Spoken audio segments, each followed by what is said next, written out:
অ্যাম্বুলেন্সগুলো দাঁড়ায় আছে এখানে। আপনারা আন্দোলন করেন, আপনারা যৌক্তিক আন্দোলন করেন, আপনারা কিন্তু আপনারা রাস্তা ছেড়ে দেন, আপনারা এক্সিট ছাড়েন।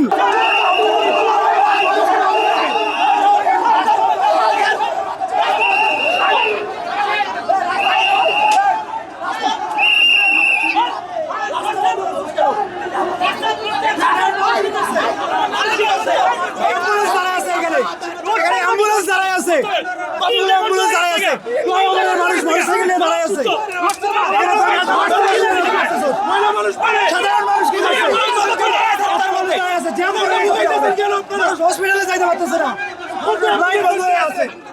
মানুষের কয়টা কি চিন্তা করতেছেন তারা? কাদের জন্য জ্বালান? পুলিশ দাঁড়ায় আছে ফ্লাইওভারের উপরে। আরে ভাই 3 ঘন্টা পুলিশ কিস করে না? পুলিশ তো আছে, পুলিশ এখানে দেখেন না, আপনারা পুলিশ কি করছে? পুলিশ এখানে দেখতেছে না, কি করতে সাধারণ মানুষ ক্ষিপ্ত হয়ে গেছে এখানে। কতক্ষণ ধরে দাঁড়িয়ে থাকবে? রোদ উঠছে, রোদের মধ্যে মানুষ দাঁড়িয়ে থাকবে নাকি? অ্যাম্বুলেন্স গুলো দাঁড়ায় আছে এখানে, এখানে ফাজলামি করে ওরা। 3 ঘন্টা আগে থাকলে 3 ঘন্টা এখন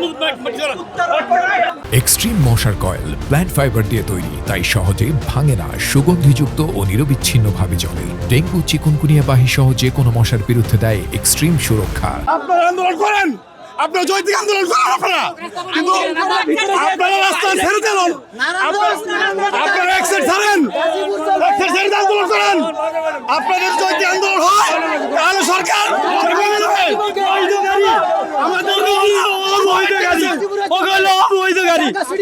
আমরা ঢাকা সিটির গাড়ি আমাকে গাড়ি বন্ধ করে রাখে কেন বন্ধ করে রাখবো?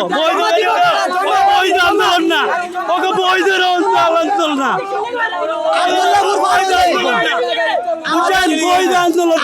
এই আন্দোলনটা সম্পূর্ণ বৈধ। এই যে লক্ষ লক্ষ মানুষের ভোগান্তি হচ্ছে, এটা সম্পূর্ণ অবৈধ। নারায়ণগঞ্জের গাড়ি নারায়ণগঞ্জে চলবে, গাজীপুরের গাজীপুরে চলবে, চলবে না। মেট্রো আমাদের মেট্রো গাড়ি ঢাকা সিটিতে চলবে না। মামলা দেয়।